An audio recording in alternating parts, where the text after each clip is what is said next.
Barak Yahweh, Barak Yahweh Shah, Yahweh Bahashem, Yahweh Shah, Bahashem, Karak Dash.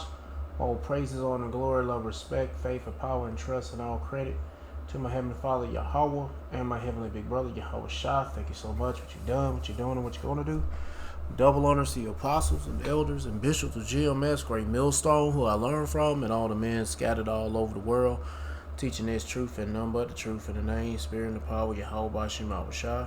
Trying to put a spiritual bug in you Hebrew Israelites' ears, you so-called blacks, Latinos, Hispanics, Native Americans, and Middle Indians, and you speckled birds. And what is a speckled bird? That be a Hebrew Israelite that look like some of the heathen nations, like for example, a Hebrew Israelite that look like a so-called white person, or so-called Chinese person, etc., etc. Got some videos lined up on financial woes in America. Maybe a little bit mentioned around the whole world, but it's going to affect the whole world. But most of the videos about financial woes in America.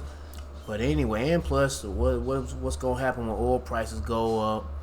Well, it's going to make everything else go up. So pretty much financial woes in America, and a little bit of what's going on in the world. But anyway, I'm gonna play these videos. I'm gonna get into the scripture my best ability. Say whatever I gotta say through the spirit and power of Yahweh by Shema Shah, the Holy Spirit of Kurhak Kadash. Lord wouldn't be on me. Let's get it.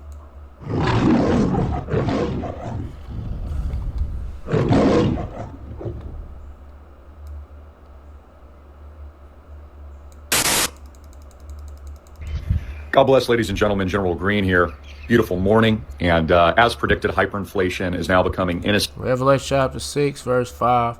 And when he had opened the third seal, I heard the third beast say, Come and see. And I beheld, and lo, a black horse, and he that sat on him had a pair of balances in his hand. Escapable worldwide. I predicted this in 2020 that after they locked down the entire world by design. Revelation chapter 6, verse 6. And I heard a voice in the midst of the floor of the four beasts say, A measure of wheat for a penny, and 3 measures of barley for the penny. For a penny. And see thou hurt not the oil and the wine. And intentionally, and it was all pre-planned, and COVID was fake and a hoax, and it's actually poison injected into people's bodies because it's software code that's connecting to the beast system, which they're going to merge human beings with microchips in their foreheads and then layer the AI on top of it. This is exactly what's rolling out now, and I've gotten all that right. And that's the same thing that the prophets of Yahweh Shemal Shah been saying. Yeah. It's got some tech behind that vaccine shot, but this ain't, I never watched it, seen this video yet. This is my first time. But it's going to ultimately lead to the crash of this economy. And the only way they're going to get people hooked to this chip implant, they have to do something. Set up a false flag event and bring them prices up. There's going to be so much other things that's going to make people get them chip implants. But hyperinflation, get ready, yeah, because it's coming. Also stated repeatedly that it would be a hyperinflationary affordability crisis. That the way that you would not be able to own anything is the U.S. government and the criminals in charge worldwide would make sure that you can't afford it. And that's exactly what has happened. Case in point, the CPI index just came out today, and prices are ratcheting higher across the board, unbelievably. In fact, even Donald Trump is changing course, saying, quote, I love the inflation. Let me tell you what's going to happen next. 50-year scam rigged mortgages are going to send housing prices in the United States to levels that you can't even fathom. The average American will own literally nothing, will own no physical assets, will own zero housing, will have any real world wealth. And that's exactly how these scumbags have designed it. This is exactly what these criminal pricks want. They have raped the American people, and they will continue to rape the American people. You know, at least in Ireland, you get an occasional riot. The people actually resist totalitarianism. They actually resist Well, here in America, they ain't about that shit. Some gonna be on that. But, yeah. Going on in their home countries. Not here in America. Pretty damn weak. But of course, everything's by the will of Yahweh by Shemal Shah. So the Lord controls everybody's behavior and anger and joy and all that other stuff. In fact, less than 10% actually resisted the 2020 lockdowns, stood their ground because they were fed a hamburger or told that they would lose their ability to travel or their crappy job that doesn't even pay them a worthless wage. And that's the honest to gosh truth. So again, what's going to happen next? War. Hyperinflation, the attack of Cuba, endless bombing of Iran. Oh, cut off electricity. And the food supply shortages, a whole bunch of shit. Continued Just pretty much plagues after plagues after plagues. war in Ukraine, and the New World Order system is rising. And the chip implant. Yep.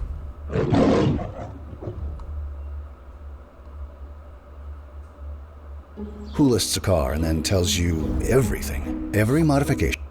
The war in Iran may be coming to a close. Trump administration officials say the U.S. and Iran have electronically signed. No, it didn't come to a close. They back at it again. They always say we're gonna have a ceasefire. It's coming to an. Oh, they back fighting again.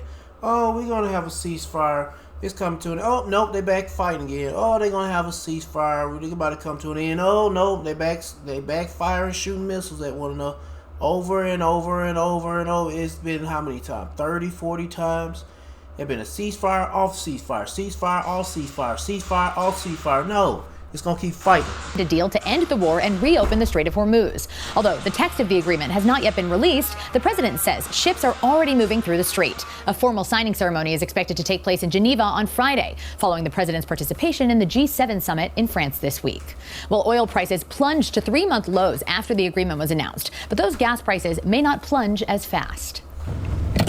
Is this the moment drivers have been waiting for? Does the secret deal between... Now, why the hell they say plunge like it was like a big difference. It's like it just dropped, prices just dropped on oil. It plunged. It went from $4 average to $1. Yeah, right, nigga. It was like $4 and it dropped down to the $3.60. Shit, plunge. Between the U.S. and Iran mean prices at the pump will plummet? Yeah, that'll be great. I'll be smiling from ear to ear, you know.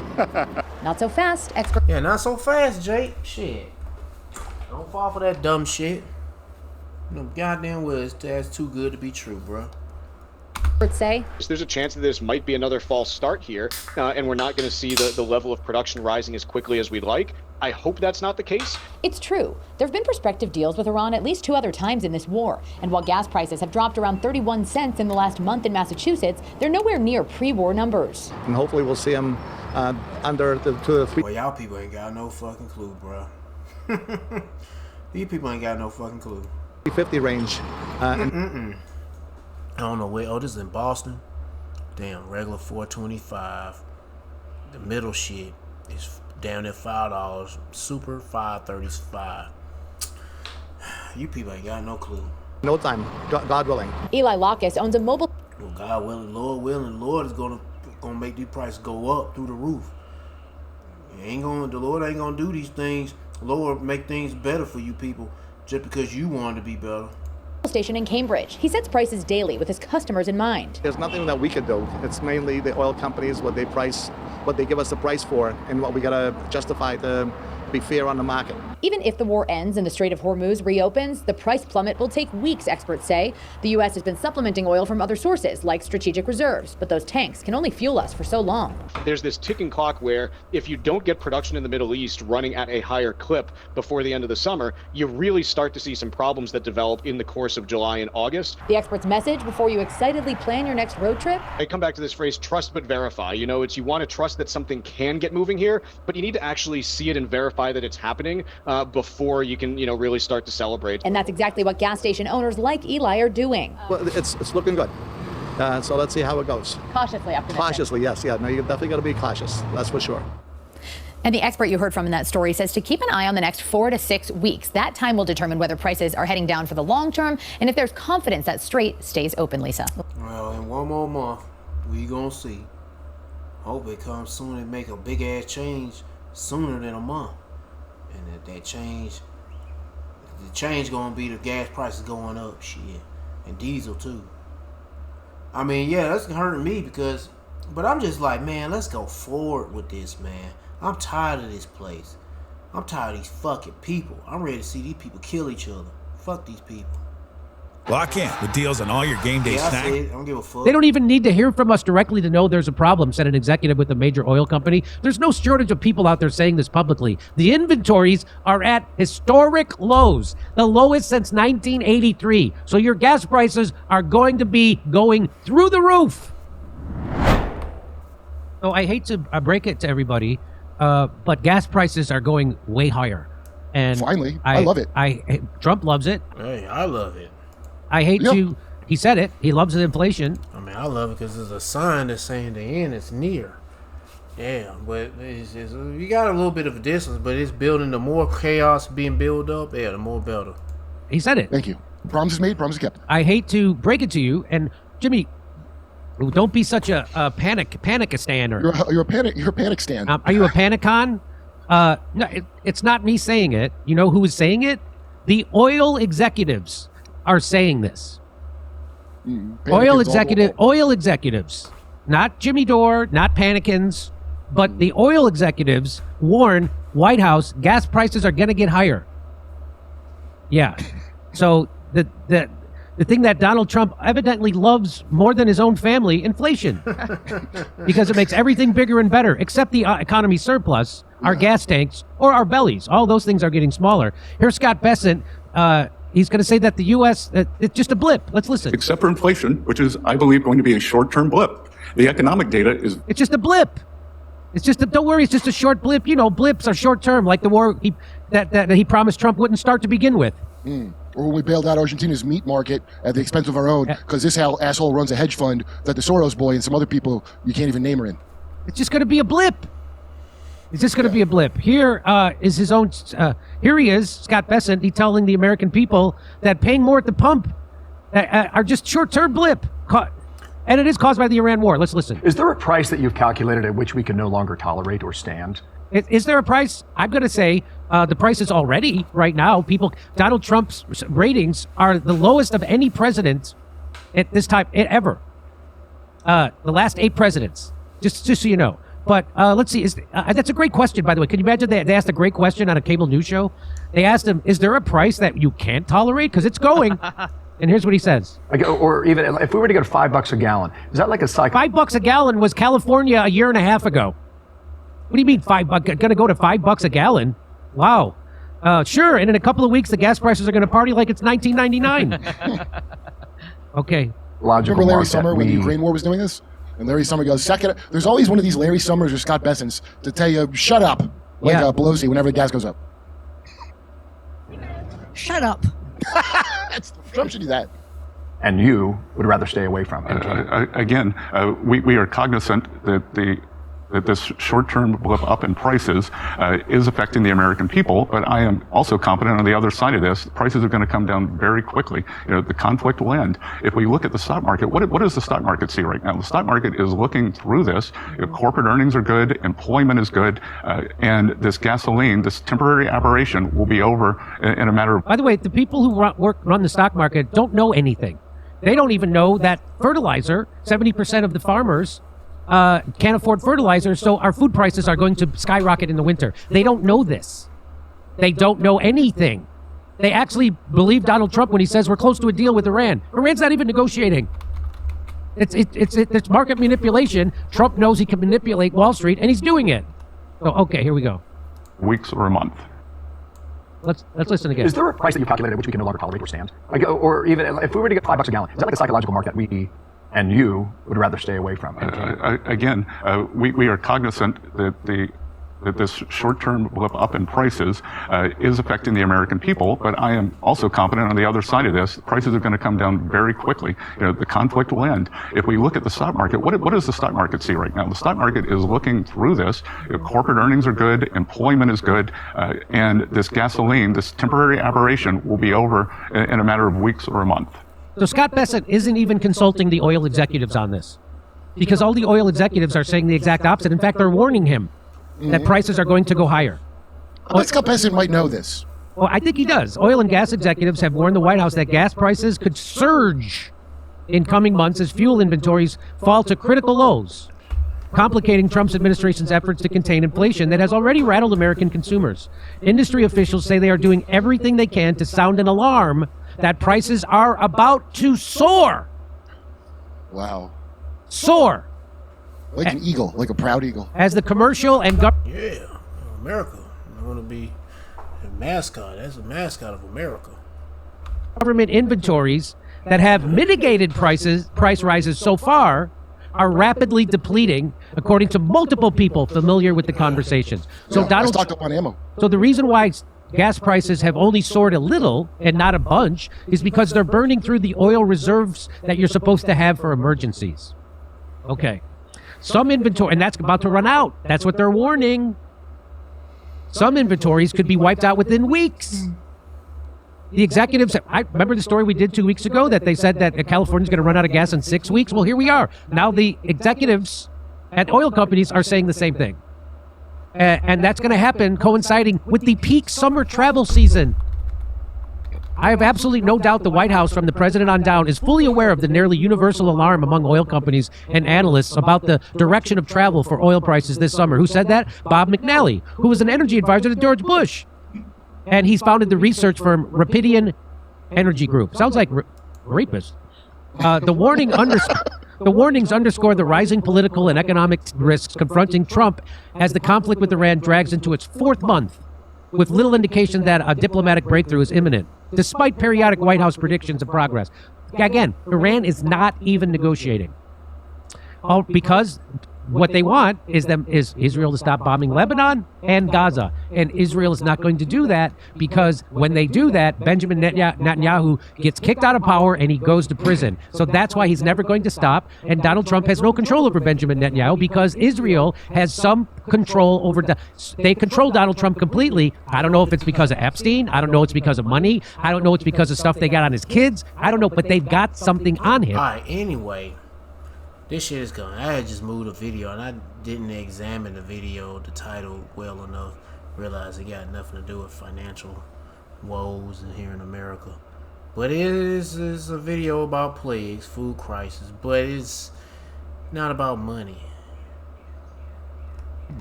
But I still got some more videos about the financial crisis in America. Let's get to this next one. If you're a tool person looking for high-quality, affordable tools, in order to implement any big society-wide change, and I think your COVID example is a perfect one, you really have to construct a crisis, and the change is a solution to whatever the problem you created is. So like if you, want to create a new federal agency, you probably need a 9/11. If you want to make biometrics the rule, you probably have to push AI and make the case that Yeah, biometric, chip implant.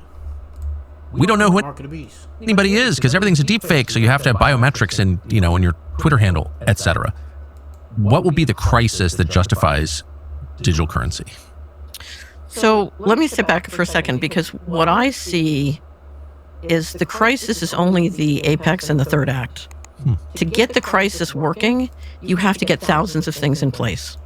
So for example, coming into COVID, I don't think you could have done COVID without, for example, getting Federal Accounting Standards Advisory Board Statement 56 into place in 2018, and then having the central bankers meet and approve the going direct reset. I'm not familiar with that. I would be delighted to tell you about that, because this is one of those things that sounds very boring, that is like a 10 Richter earthquake. So for many, many years, there was a group of us who were trying to bring as much transparency to the fact that there was serious criminality going on in the federal accounts, and $21 trillion was missing. And that was happening because the federal government refused to obey the financial management law. So they're required, you're a citizen, you pay your taxes, they're required to give you, you give them your 1040 and they're required to give you back and says, okay, here's how we spent your money. And that's required in the Constitution and the financial management laws. The federal government has since the mid-90s been in complete violation of those laws. So there was a lot of pressure that was brought to bear when Dr. Mark Skidmore with Solari published his report on the 21 trillion missing. And so pressure.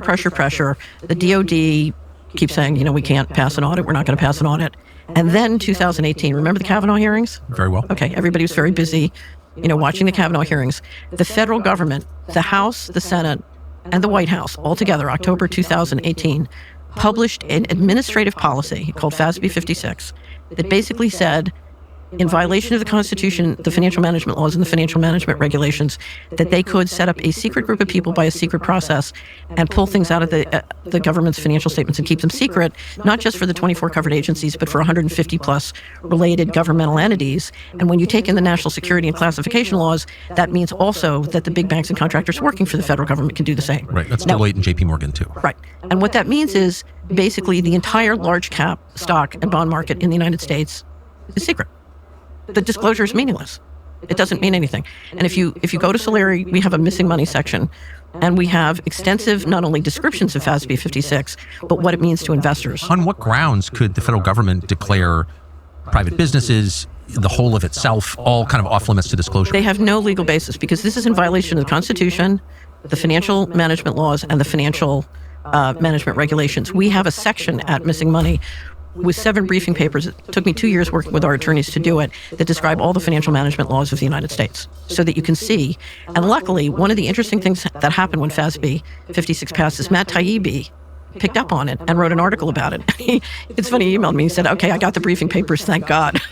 Because it's very, if you're someone like Matt Taibbi, it's very hard to sit down and learn the financial management laws of the United States. That's why we did the briefing papers, so that any reporter could, get into this and master it in a reasonable period of time. Or just a regulation? Was this voted on? This is administrative policy. So in law, there's the Constitution, there's the financial management laws, there's the regulation, and then there's the administrative policy. So this is the total inversion. This is an administrative policy saying we can break the Constitution, the financial management laws, and the regulations by administrative policy. But the House, the Senate, and the White House all agreed.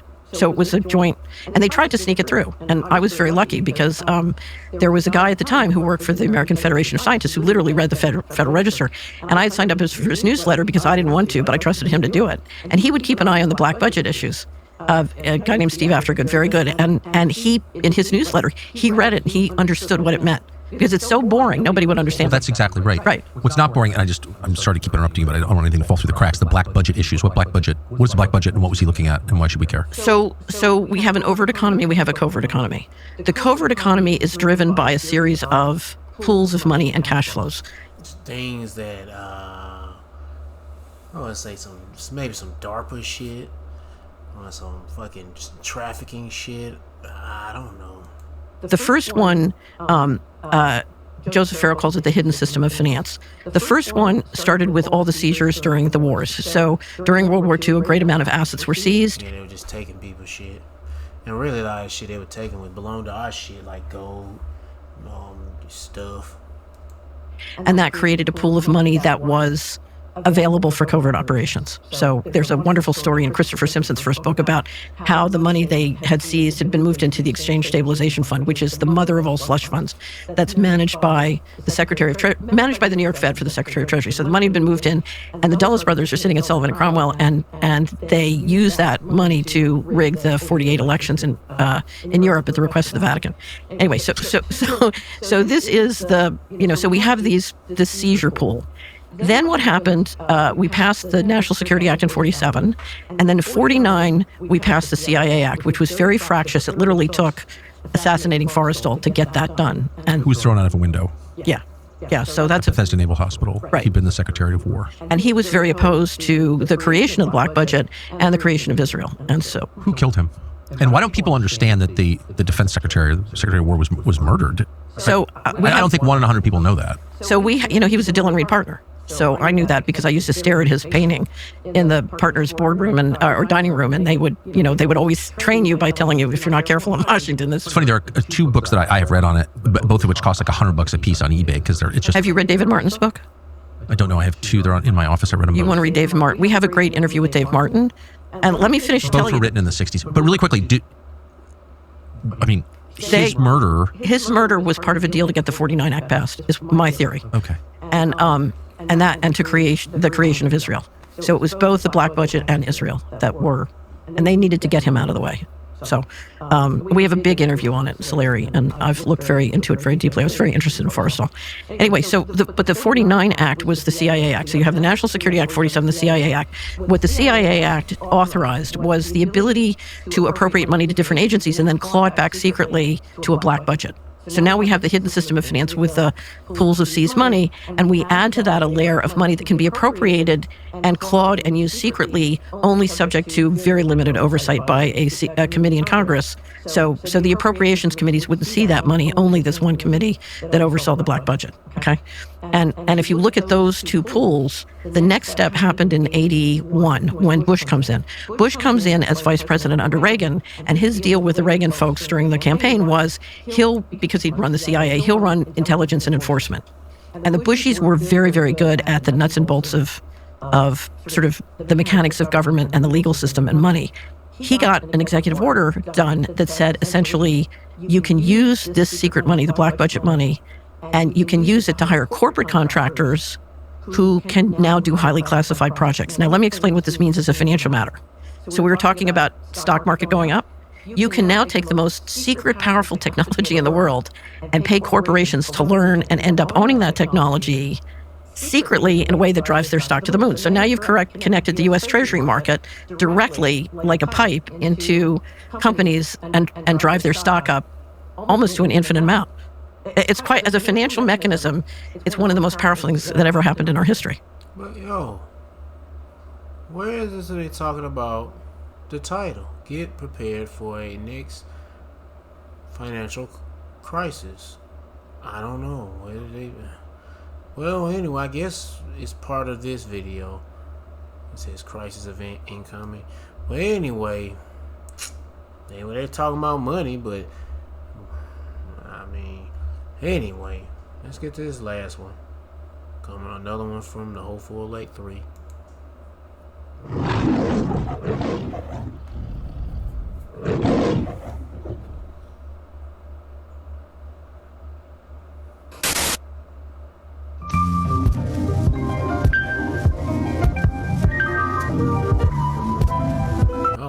Hagar chapter 1 verse 6. Ye have so much and bring in little. Ye eat, but ye have not enough. Ye drink, but ye are not filled with drink. Ye clothe you, but there is no warm. And he that earneth wages earneth. Oh man, I got gas. Whew, hold on one second. Whew. And he that earneth wages to put into a bag with holes. So pretty much saying you work so hard for very little, you ain't got enough food to fill your stomach, you ain't got enough water or drink to keep you hydrated, and you ain't got enough clothes to keep you covered up, and you ain't got enough, money to put into a bag. Or no, you ain't making enough to save. That's what I meant to say. And it's like putting all your money that's you trying to save into a bag full of holes, just running on out. Pretty much you can't afford shit because everything's too expensive. Proverbs chapter 29 verse 2. When the righteous are in authority, the people rejoice, but when the wicked beareth rule, the people mourn.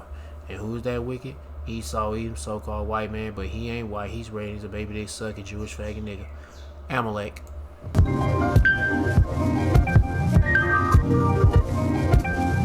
A troubling trend. Over a third of U.S. workers now hold multiple jobs just to keep going, according to a recent survey by ZipRecruiter. Tonight, our Meg Oliver shows us how many school teachers are working side hustles as we continue our series, Affordability in America.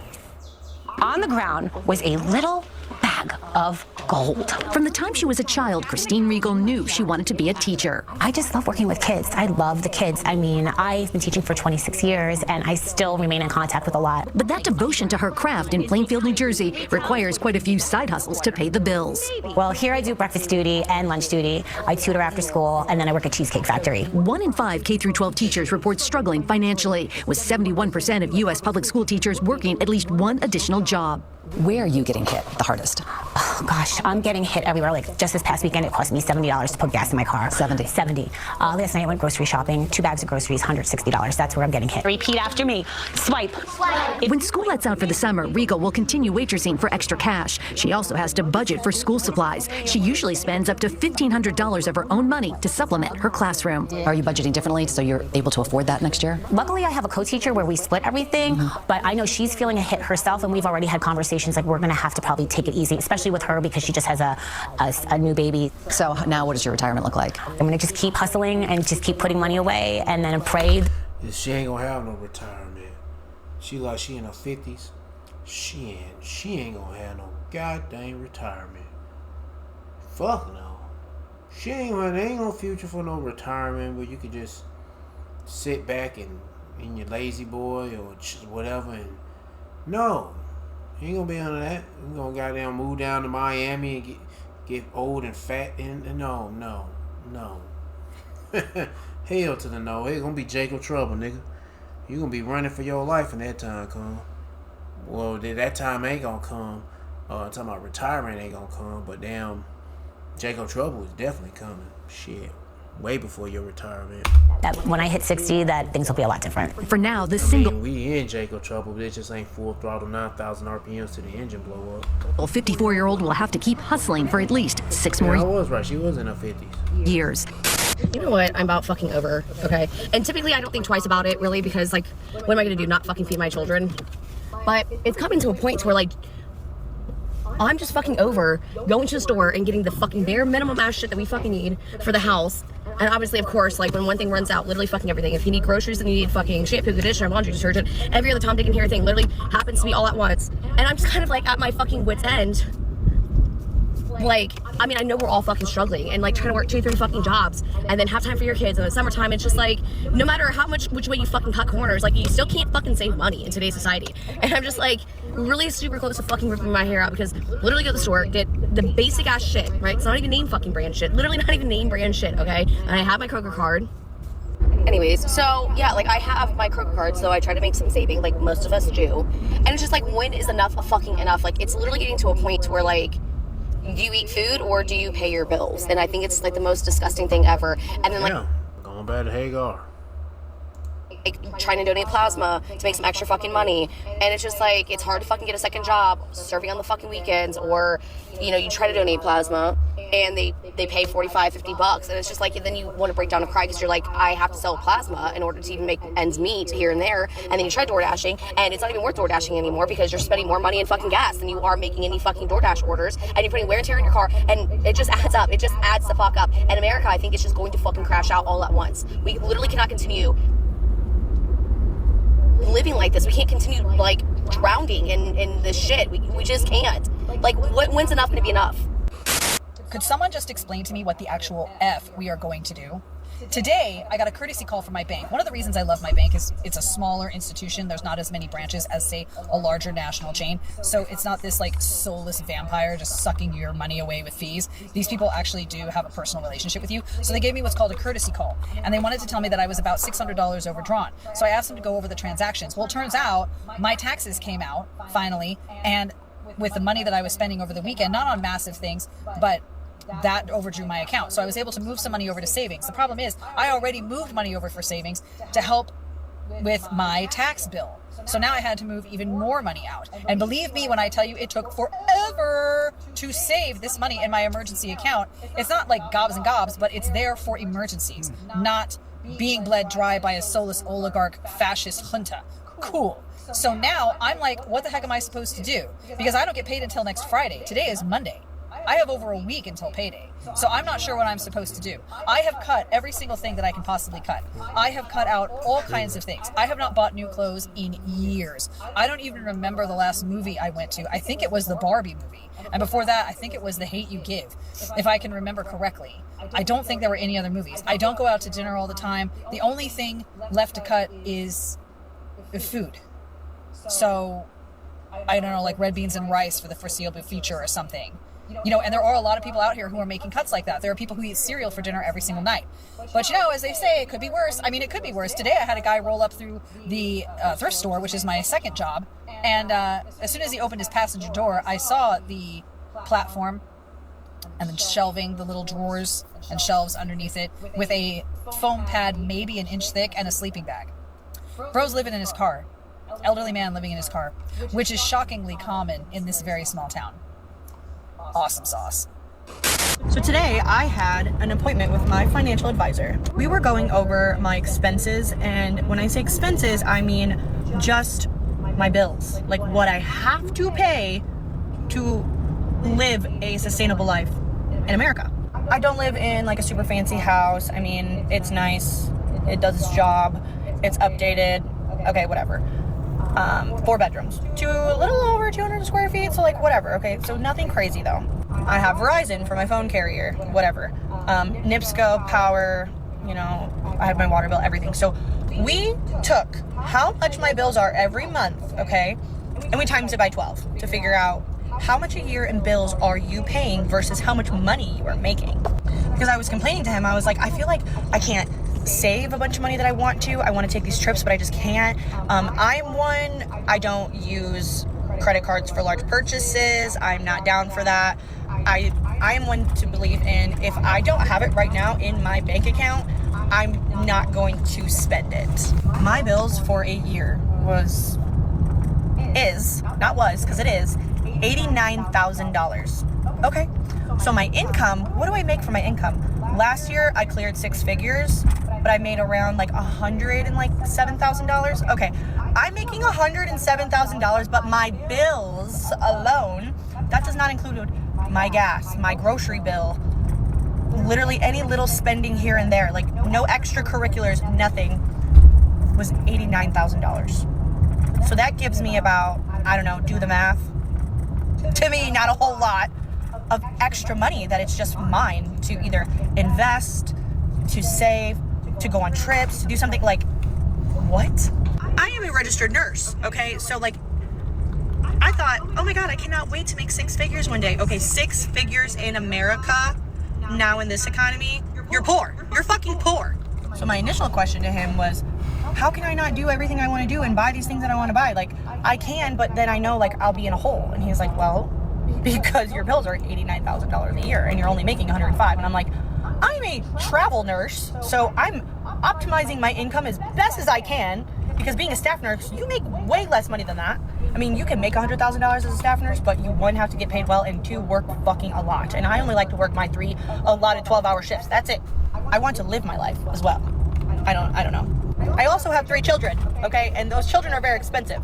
So it's like, that $89,000 isn't even on top of what I'm paying for my children on a weekly, monthly, daily basis. It's crazy. It's fucking crazy. We either need to be paid more as a collective, everyone does, or things need to like go down, because it's a slave fucking society that we live in America, and I'm over it. So if you catch me in a different country, maybe like Europe or something, don't be fucking surprised. Hey, look, so I was having a conversation with my maintenance man, right? And we was pretty much talking about, because I asked him, I'm like, bro, why is there so many people moving out? And he's like, bro, everybody getting kicked out. I'm like, damn, why? He's like, bro, ain't nobody paying their rent. And it made me think, like, bro, this economy is getting wicked. It's wicked out here. Like, it's spooky. Like, prices is going up. Like, apartments, 1-bedroom apartments, shoot, like $1,600, $1,700. Especially, like, I'm in a nice area, so, like, apartment, like $1,600, $1,700. I'm like, so it could be tough on people, especially, like, if you're working paycheck to paycheck, right? And you got kids and you're not making a decent amount of money, it can be really tough on people. I see more and more and more people on the side of the street every single day, hungry, dirty, beaten, broken, and I don't understand. Where do we go from here? What happens next? What the fuck do we do when everybody's broken? What happens then? Well, you seek Yahweh by Shema Shah, but most of you Israelites ain't gonna bother. And you're gonna be still in that same, crying, goddamn alligator tears, all that shit. What happens when nobody can find work? When everybody's been priced out of a home? What happens when nobody can afford to put food in their fridge anymore? What happens then? What happens then? What happens then? Oh goodness. Shit. Well, I guess in her case, she probably gonna end up selling the cooch just to do that, to keep the food in the, some food in the refrigerator.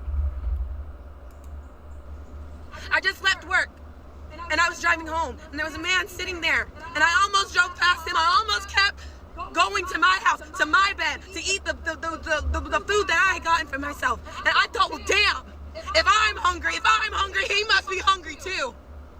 I'm tired, he's tired too. So the least I could do is feed him, because I had more than enough.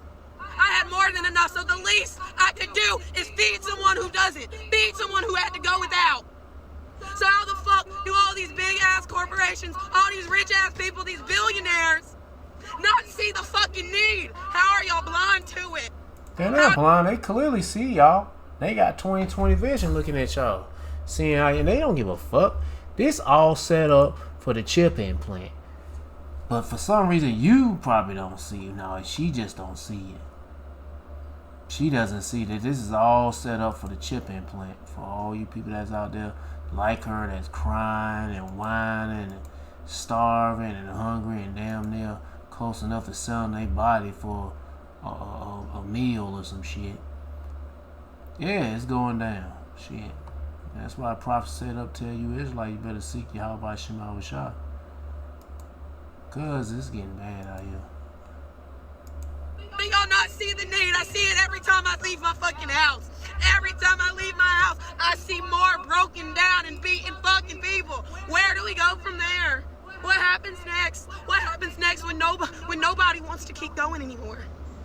What happens when nobody has it in them to fight anymore because we're not going to get anything out of it? The fruits of our labor, we're not going to see nothing from it. Fuck my generation and anybody younger than me. There is no hope to be had. There is, but most people ain't going to believe it. There's no hope to be had. What the fuck are they supposed to hope for? Hope they're gonna have a job that they're working 60 hours a week at? No, I ain't talking about that kind of hope. That shit is dead. Here, hope in America is dead. Hope in Yahweh Shema Shah. That's gonna be. That's already live for certain men and women, but for some people, they fuck that. They ain't gonna give a fuck. They don't get a please, thank you, how you doing? They don't get no appreciation, no kind of notice, nothing, and they damn sure don't get paid enough to be able to keep their lights on, to keep food in their fucking refrigerator, to keep a roof over their head. So many people are sleeping on the streets, or in their cars, or hopping from place to place, and they got a job. They get up and they take their happy ass to work every single fucking day, and they still don't got a place to lay their head at night. What happens next? Where do we go? Where do we go from here? Where do we go from here? Yeah. Anyway, yeah, that's it. It's building up, and it's all leading to that chip implant. Yeah, I was looking at a Browning Buckmark. I like little 22 handguns. I need to clean the ones I got. I ain't cleaned them bitches in 2 months. One of them already damn clogged up with so much lead because I had a suppressor on it. Need to clean that crap up. I don't even give a fuck about this shit. Let me see where I'm at. Ecclesiastes chapter 12 verse 3, in a day when the keepers of the house shall tremble, be the financial system, with the people keeping the financial system running, and they ain't running so well, and they pretty much gonna let this shit go. And it's also me, Yahweh Shema Shah, getting tired of this shit. And the strong men shall bow themselves on the grinder seats because there are few the jobs, but it's not much work. And those that look out the windows be dark. And it's gonna be grim, bad, looking negative out here, and that's gonna be all over the world. But and with all these videos I play, this really about America, Babylon the Great. And the door shall be shut in the streets when the sound of the grinding gets low. Be the sound of work be goddamn brought down low. And he shall rise up at the voice of the bird by the alarm clock, and all the dogs of music shall be brought low. So prepare yourself for some crazy shit to go down, especially when this dollar crash and the banking system crash and they roll out the chip implant. You don't want to be like that woman that was just showing on here wigging the fuck out. Shit. Because someone like her, she gonna be out there selling the pussy. And I'm gonna say it like that because that's what she gonna be doing, selling her body. And they're gonna be men out there selling their body. And then you're gonna see children out there selling their body. It's gonna get crazy out here, man. We need Yahweh Shema Shah to keep us spiritually, mentally stable in these times. Yep.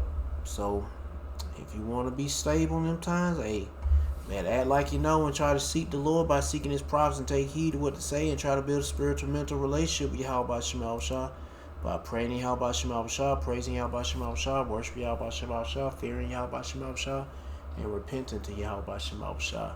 To all the men out there pushing this truth and nothing but truth in the name, spirit, and power of Yahweh Shema Shah. Keep on preaching, keep on teaching, keep your faith and trust strong. Yahweh Shema Shah, stay humble. And for you few sisters out there taking heed, keep your faith and trust strong. Yahweh Shema Shah. Stay humble, stay in order with your man. If you ain't got no man, stay in order. Yahweh Shema Shah.